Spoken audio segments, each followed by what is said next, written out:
So chapter 17, that is locomotion and movement. Now we are going to study locomotion and movement. So the context are like type of movements, then muscle, then skeletal system, then joints and disorders of muscular and skeletal system. Now movement is one of the significant features of living beings. Now animals and plants exhibit a wide range of movements. A streaming of protoplasm in the unicellular organisms like amoeba is a simple form of movement. Now movement of cilia. So in unicellular organs like amoeba, there is streaming of protoplasm, right? The movement of cilia, flagella, tentacles, these are also the locomotions, and humans being and move limbs, jaws, eyelids, tongue. Some of the movements result in a change of place or location. Such voluntary movements are called the locomotion. Now,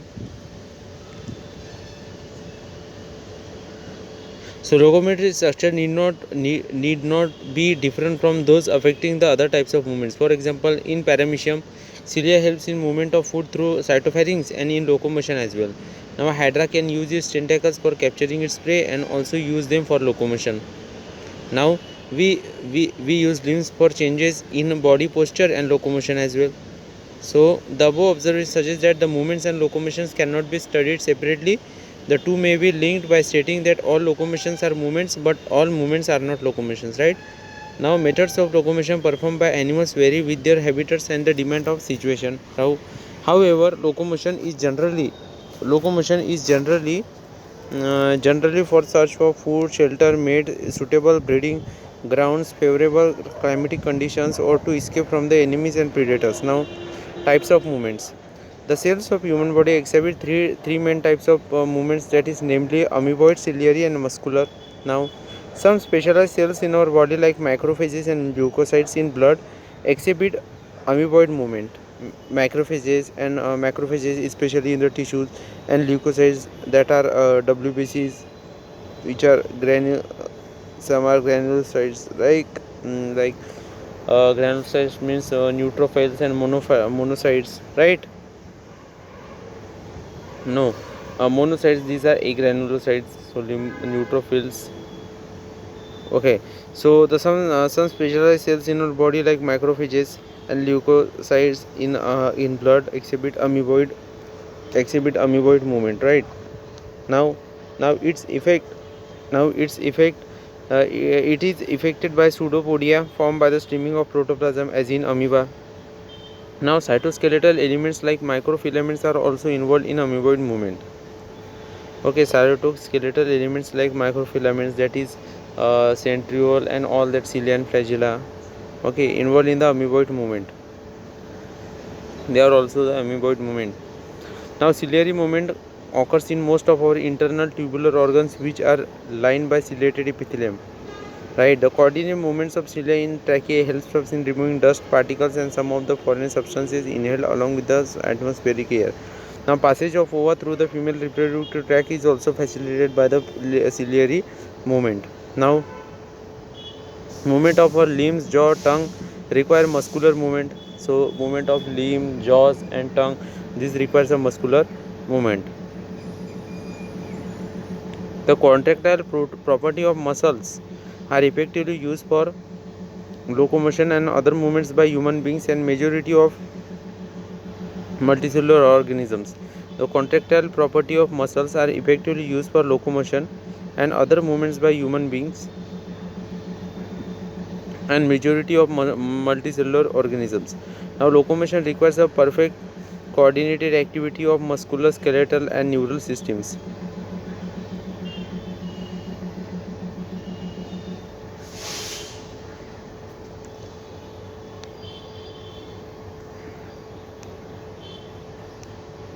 Now, the muscle. So, the cilia and flagella are the outgrowths of the cell membrane. Flagellar movements help in the swimming of the spermatozoa, maintenance of water current in the canal system of sponges, and in locomotion of protists like euglena, right? Muscle is a specialized tissue of mesodermal origin.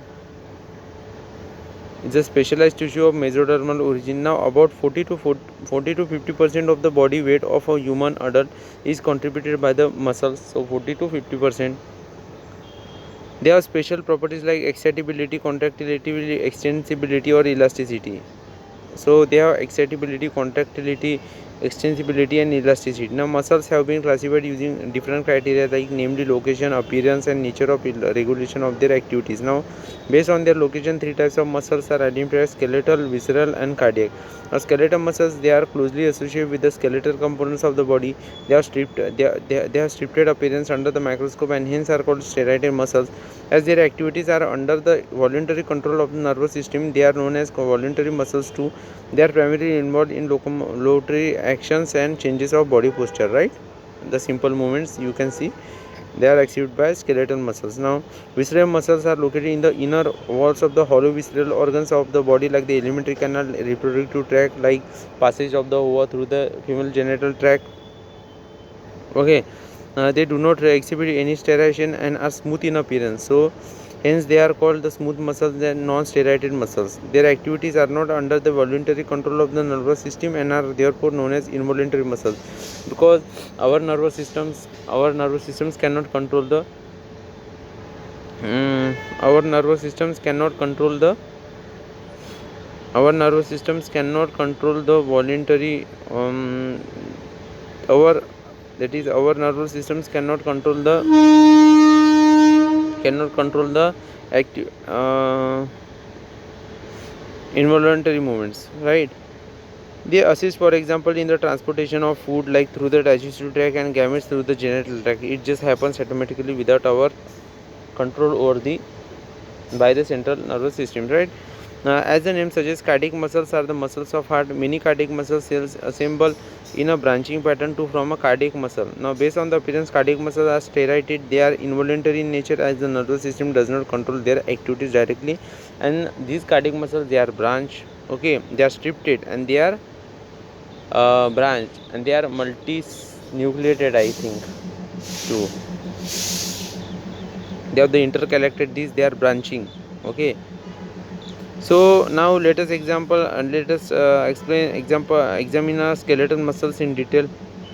So each organ skeletal muscles in our body is made up of number of muscle bundles or fascicles. Now these held together by a common cartilaginous collagenous connective tissue layer called the fascia. Now these each muscle bundle. So there are multiple muscle bundles. These are the fascicles. They are surrounded by the fascia, that is collagen connective tissue. Now each muscle bundle contains a number of muscle fibers. Now each muscle bundle contains a number of muscle fibers. Now each muscle fiber is lined by the plasma membrane called sarcolemma enclosing the sarcoplasm, right? Now muscle fiber is a syncytium as the sarcoplasm contains many nuclei. Syncytium as the sarcoplasm contains many nuclei. The endoplasmic reticulum, that is sarcoplasmic reticulum of the muscle fibers, is the storehouse. So the endoplasmic reticulum, that is sarcoplasmic reticulum of the muscle fiber, is the storehouse of calcium ions.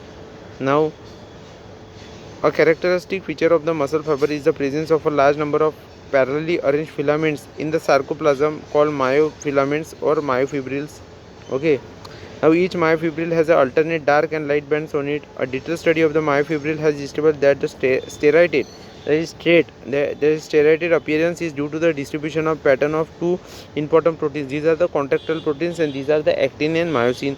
The light bands contain the actin and is called the I band or isotropic band, whereas dark band, that is A or anisotropic band, contains myosin. Now both the proteins are arranged as a rod-like structures parallel to each other and also to the longitudinal axis of the myofibril.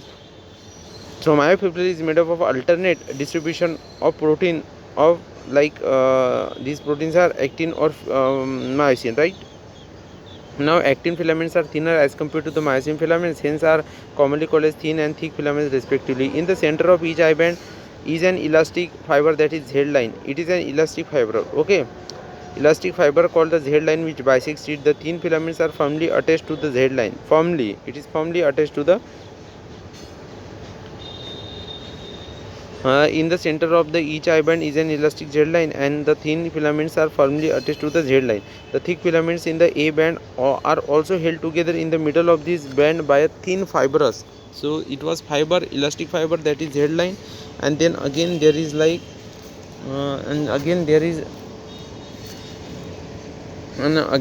what?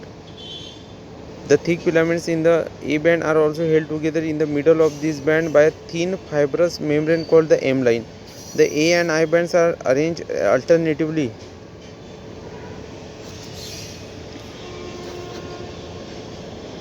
Uh, the A and I bands are arranged alternatively throughout the length of the myofibrils. The portion of the myofibril between two successive Z lines is considered as the functional unit of contraction and is called the sarcomere. So, the portion of the myofibril between two successive Z lines is considered as the functional unit of the contraction and is called the sarcomere.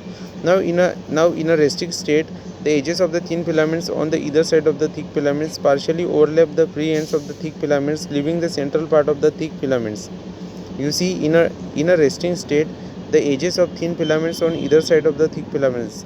In a resting stage, the edges of the thin filaments on either side of the thick filaments partially overlap the free ends of the thick filaments, leaving the central part of the thick filaments. Now, this central part of the thick filament not overlapped by thin filaments is called the Z zone. As you can see in the diagram, like Z line, the two actin filaments attached to the Z line very firmly, and then there is a band. As you can see, it is a middle band. Then there is a middle there is a H zone that has only A band. Now in there is a M line which is not shown in here, but there is an M line, as you can see.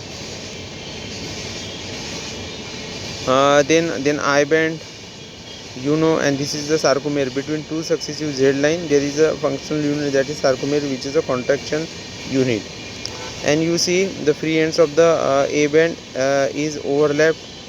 is partially overlapped by the A band, by the actin, by the thin filament that is actin, so Z line. So this is it. Now the diagrammatic representation of anatomy of muscle fiber showing a sarcomere, and B is also sarcomere. So this is it. So first one is the anatomy, second is the sarcomere. Now the structure of contractile proteins. So structure of contractile proteins, these are actin and myosin. Now each actin, that is thin filament, is made up of two F filamentous actins helically bound to each other. Now F actin is a polymer of monomeric. G, that is globular actins.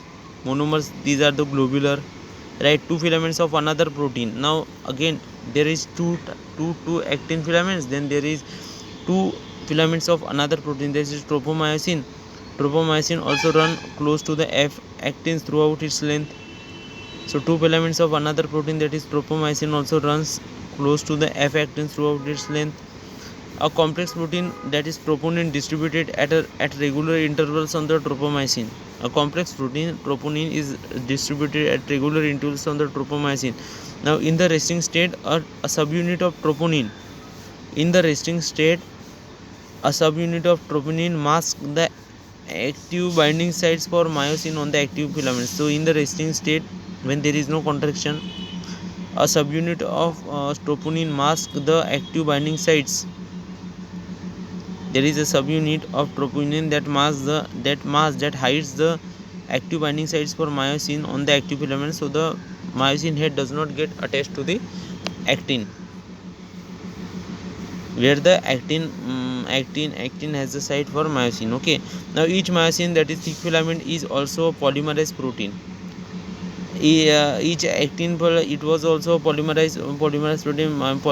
The monomer is globular, that is G actins, right? Now many monomeric proteins called meromyosins. Now it is a meromyosins, that is monomeric protein. Now constitute one thick filament. Each meromycin has two. Now each meromycin has two important parts: a globular head with a short arm and a tail. So these are the monomeric meromycin. Each meromycin monomery has the two important parts: a globular head with a short arm and a tail. You can see a short arm, a globular head, and a short arm and then tail. A globular head with a short arm and a tail. The former being called the heavy meromycin and HMM, and the latter the light meromycin. Now the heavy meromycin component, that is the head and short arm, projects outward at regular distance, an angle from each other from the surface of a polymerized myosin filament, and is known as the cross arm. So it forms the cross arm. The globular head is an active ATPase enzyme and has binding sites for ADP and active sites for actin. The globular head is an active ATPase enzyme. The globular head is an active ATPase. The globular head is an active ATPase enzyme and has binding sites for ATP and active sites for actin. So in here, like you can see, 2F filaments, then two tropomyosin filament, then troponin, that is a subunit of troponin that matches the active binding sites for myosin on the actin filament, right? And the second diagram showing the first diagram showing an actin, that is thin filament, then myosin, that is myosin monomer, that is meromycin. Okay, you can see tail, then short arm, then head, and head and short arm, it's called the cross arm. Then it has the actin binding sites and then ATP binding sites, that is ATPase enzyme, binding sites for ATPase enzyme.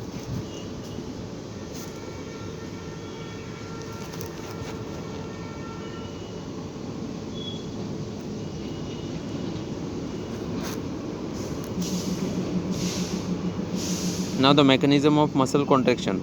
So the mechanism of muscle contraction is best explained by the sliding filament theory, which states that the contraction of a muscle fiber takes place by the sliding of the thin filaments over the thick filaments. So sliding of the thin filaments. So the sliding of the thin filaments over the thick filaments, right? Now muscle contraction is initiated by single sent by the central nervous system via motor neuron. A motor neuron, along with the muscle fibers connected to it, constitute a motor unit, right? Muscle fiber connected to it constitute a motor unit. Now the junction between a motor neuron and a sarcolemma of the muscle fiber is called NMJ, that is neuromuscular junction. So junction between a motor neuron and the sarcolemma of the muscle fiber is called the neuromuscular junction or a motor end plate, right? A neural signal reaching this junction releases a neurotransmitter, that is acetylcholine, which generates an action potential in the sarcolemma. This spreads through the muscle fiber and causes the release of calcium ions into the sarcoplasm. Increase in calcium level leads to the binding of calcium with a subunit of troponin on actin filaments, and thereby remove the masking of active sites for myosin. Okay, increase in calcium level leads to the binding of calcium with a subunit of troponin on active filaments, and thereby removing the masking of active sites for myosin.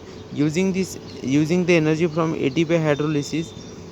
Now, using the energy from ATP hydrolysis, the myosin head now binds to the exposed active sites on actin to form a cross bridge. Now you can see energy is released. Now myosin head binds to the exposed site of actin filament. Now the cross bridge is formed. You can see this pulls the attached actin filaments towards the center of A band. The Z line attached to this actin are also pulled inwards, thereby causing a shortening of the sarcomere, that is contraction. It is clear from the above steps that during shortening of the muscle, that is contraction, the I bands get reduced, whereas A bands retain the length.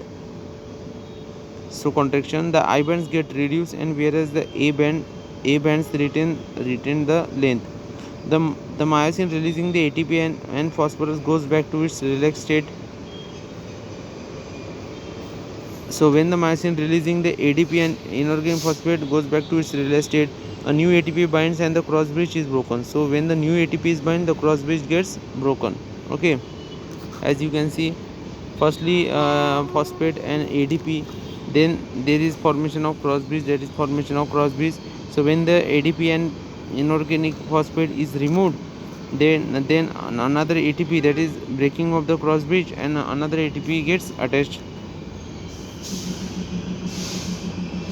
Now the ATP is again hydrolyzed by the myosin head, and the cycle of the cross bridge formation and breakage is repeated during causing the further sliding. So causing the further sliding, right? so causing the further sliding. Now the process continues till the calcium ions are pumped back to the sarcoplasmic cisternae, resulting in the masking of the actin filaments. Now the process continues till the calcium ions are pumped back to the sarcoplasmic cisternae, resulting in the masking of the actin filaments. This causes the return of the Z lines back to the original position, that is relaxation. The reaction time of the fibers can vary in different muscles. Repeated activation of the muscles can lead to the accumulation of lactic acid due to the anaerobic breakdown of glycogen in them, causing fatigue. Now muscle contains a red colored oxygen storing pigment called myoglobin. Now myoglobin content is high in some of the muscles, which gives a reddish appearance. Such muscles are called the red fibers. These muscles also contain plenty of mitochondria, which can use a large amount of oxygen stored in their form for ATP production. These muscles therefore can also be called aerobic muscles. On the other hand, some of these muscles possess very less quantity of myoglobin and therefore appear pale or whitish. These are the white now these are the white fibers. Number of mitochondria are very few in them, but the amount of sarcoplasmic reticulum is very high. They depend on the aerobic process for energy. Now another part is the skeletal system. So the skeletal system consists of framework of bones and a few cartilages. Now this system has a significant role in movement shown by the body by imaging chewing food without jaw bones, walking around without the limb bones. Bone and cartilage are specialized connective tissue. Just remember, the former has a very hard matrix due to calcium salts in it. The former has very hard matrix due to calcium salts in it, and the latter has slightly pliable matrix due to chondrine salts in it. In human beings, this system is made up of 206 bones and a few cartilages. It is grouped into two principal divisions, the axial and appendicular.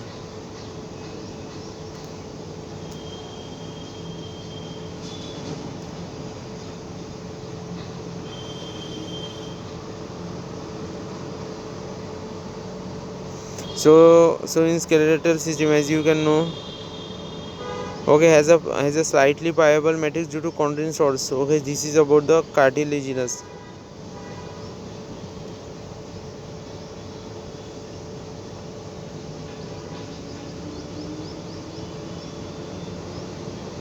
So in human beings, this system is made up of 206 bones and a few cartilages. It is grouped into two principal divisions, the axial and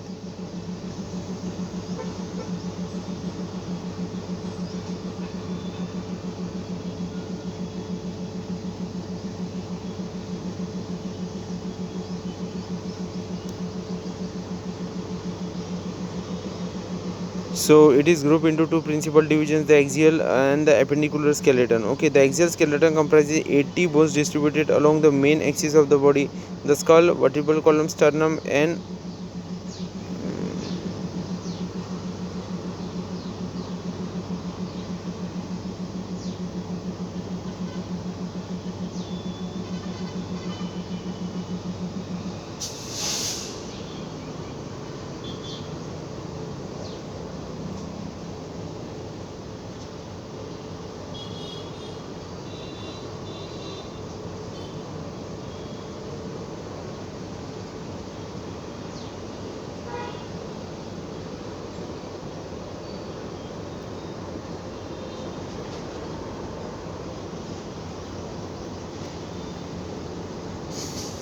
so as you can see the axial axial skeleton and appendicular skeleton. So axial skeleton comprises 80 bones distributed along the main axis of the body, the skull, vertebral column, sternum, and ribs constitute the axial skeleton. Now the skull is composed of two sets of bones, the cranial and facial. The total is 222, right? The cranial bones are in 8 number, and they form the hard protective covering and cranium for the brain. The facial region is made up of like 40 skeletal elements which form the front part of the skull. A single U-shaped bone called the hyoid is present at the base of the buccal cavity. Each middle ear contains 3 tiny bones, that is malleus, incus, and stapes. Malleus incus and stapes. The collective called as the ear vesicles. A skull region articulates with the superior region of the vertebral column. The skull region articulates with the superior region of the vertebral column with the help of the two occipital condyles, that is dicotylic skull.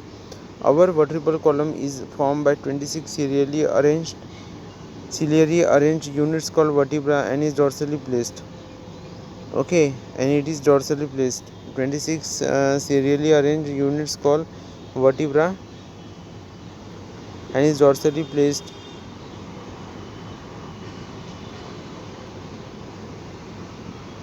It extends from the base of the skull and continues the main framework of the trunk. Each vertebra has a central hollow portion, that is neural canal, through which the spinal cord passes. The first vertebra is atlas, very important, and it articulates with the occipital condyles. That is neck. We are talking about them. So first of all, and it articulates with the occipital condyles. The vertebral column is differentiated into cervix, that is 7 in number, thoracic, that is 2 in number, diffusion. So no, vertebral column is differentiated into cervical 7, thoracic 12, lumbar 5, sacral 1 fuse, coccygeal 1 fuse. Region starting from the skull. The number of cervical vertebrae are 7 in almost all mammals, including human beings. The vertebral column protects the spinal cord, supports the heart. It supports the heart. Not heart. It supports the head. It supports the head and protects the spinal cord. Supports the head and support the head and serves as the point of attachment for the ribs and musculature of the back. Sternum is flat bone on the ventral midline of thorax. There are 12 pairs of ribs. Each rib is thin flat bone connected dorsally to the vertebral column and ventrally to the sternum. Right. It has two articulation surfaces on its it has two articulation surfaces on its dorsal end and is and hence called bicephalic. First 7 pairs of ribs are called true ribs. Dorsally they are attached to the thoracic chamber. Okay, now ventrally connected to the sternum with the help of the hyaline cartilage, and 8, 9, 10th pairs of the ribs do not touch.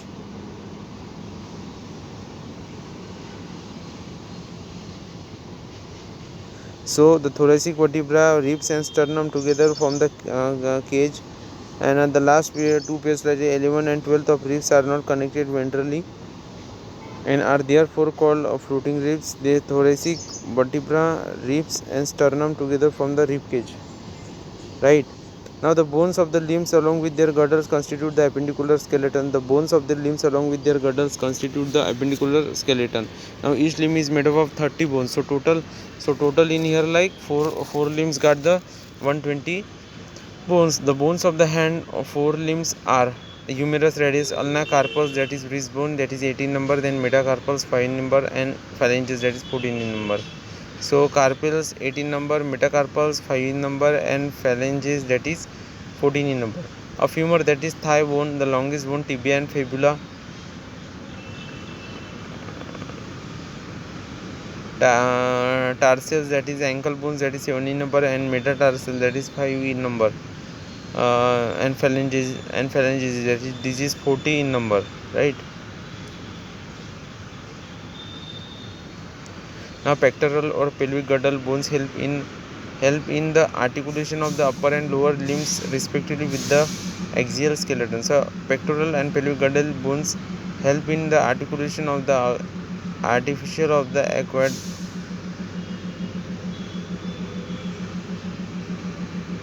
with the axial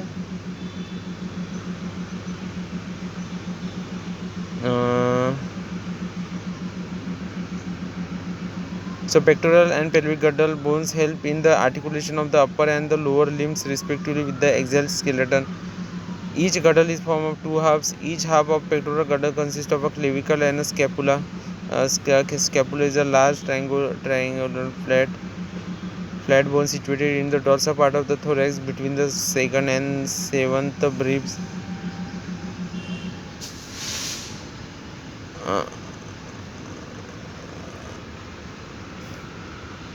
Okay, scapula is a large triangular flat bone situated in the dorsal part of the thorax between the scapula is a large triangular flat bone situated in the dorsal part of the thorax between the second and the seventh rib. The dorsal flat triangular body of scapula has a slightly elevated ridge called. The dorsal flat triangular body of scapula has a slightly elevated ridge called the spine, which process has a flat expanded process called the acromion. So slightly elevated ridge called spine, which process has flat expanded process called the acromion. Now the clavicle articulates with this acromion. Now below the acromion is a depression called the glenoid cavity, which articulates with the head of the humerus to form the shoulder joint. Each clavicle is a long slender bone with two curvatures. This now this bone is commonly called as the collarbone. Now you can see each clavicle is a long slender bone with two curvatures, right? This bone is commonly called as the collarbones. Now pelvic girdle consists of two coxal bones. Each coxal bone is formed by the fusion of three bones, ilium, ischium and pubis. At the point of fusion of the above bones is a cavity called acid. At the point of fusion of the above bones is called a cavity bones.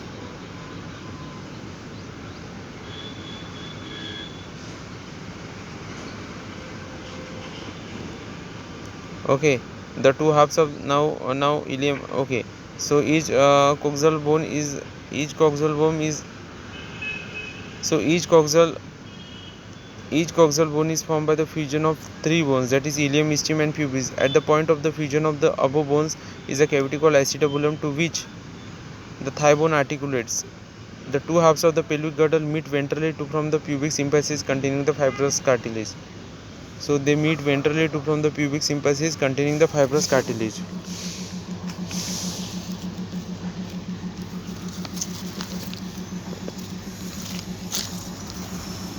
Now so these are the structure. So you can see this is the right pelvic pectoral girdle and upper arm.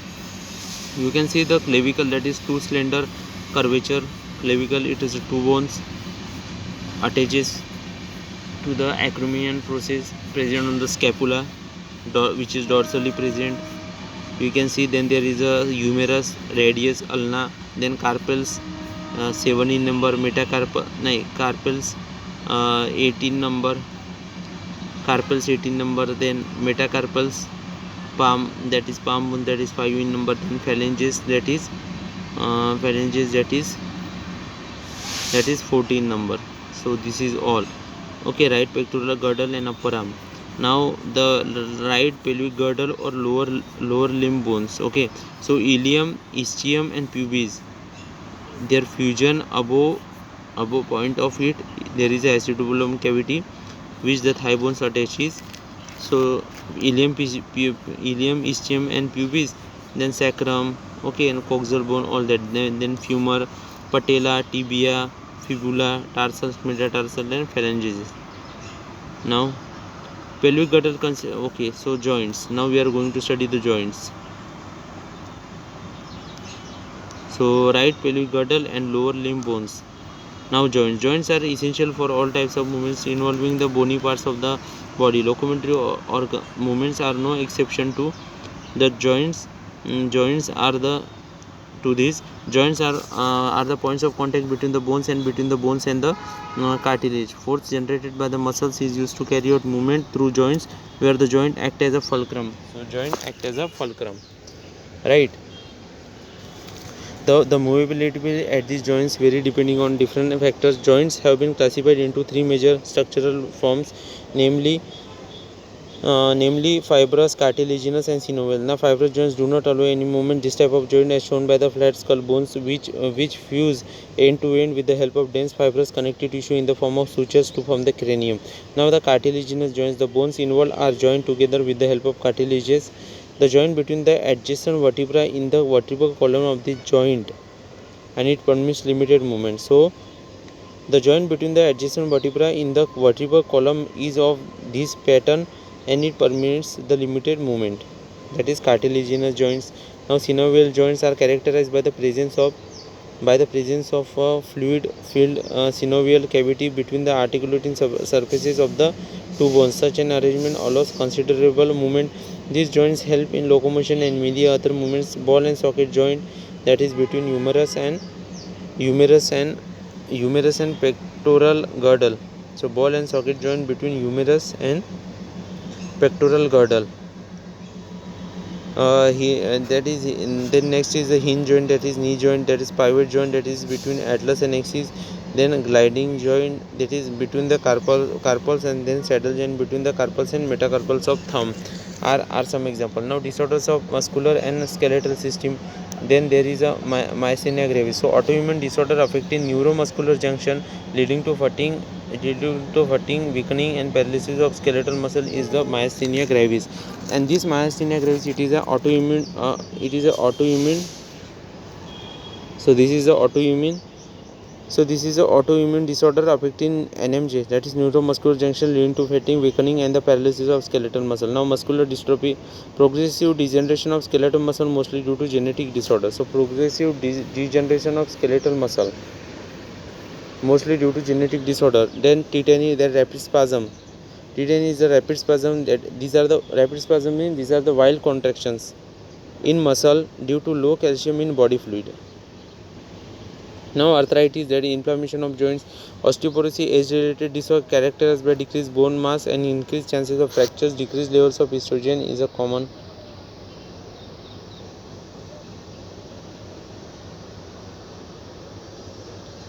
Okay, so osteoporosis, age-related disorder characterized by decreased bone mass and and increased chances of fractures. Decreased levels of estrogen is a common cause.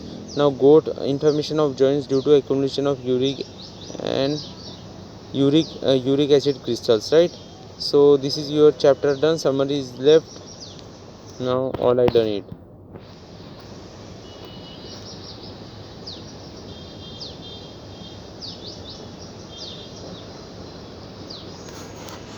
Now this part has left, right?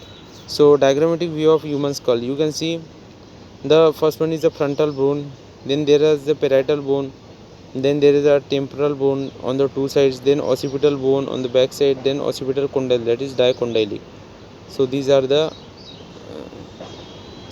things right now. Okay, then sphenoid bone, ethmoid bone, then lacrimal bone, then nasal bone, then zygomatic bone, then maxilla, then mandible, and then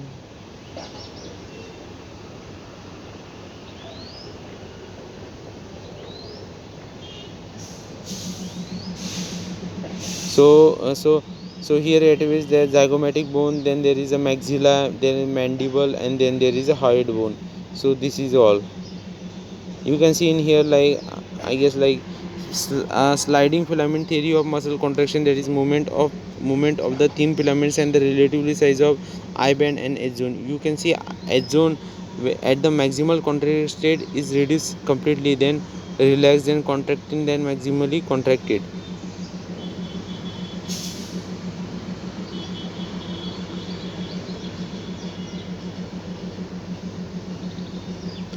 So in the relaxed stage you can see two Z line, then there is a edge zone, then so in the Z line, so on the two sides it is I band, as you can see, then there is a band, right? The contracting state it gets closer, and maximally contracted it get edge zone is completely disappears, right? A band remains the same, and I band gets reduced. So and breakage is repeated causing further sliding, and this breakage is repeated causing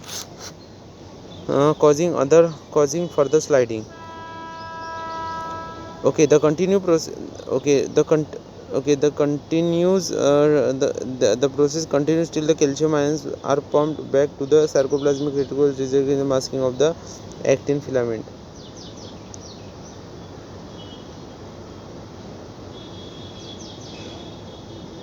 As you can see, this diagram, that is actin filament, stages in cross bridge formation, rotation of head, and breaking of cross bridge. So first one is the actin filament, that is, I already covered it, right?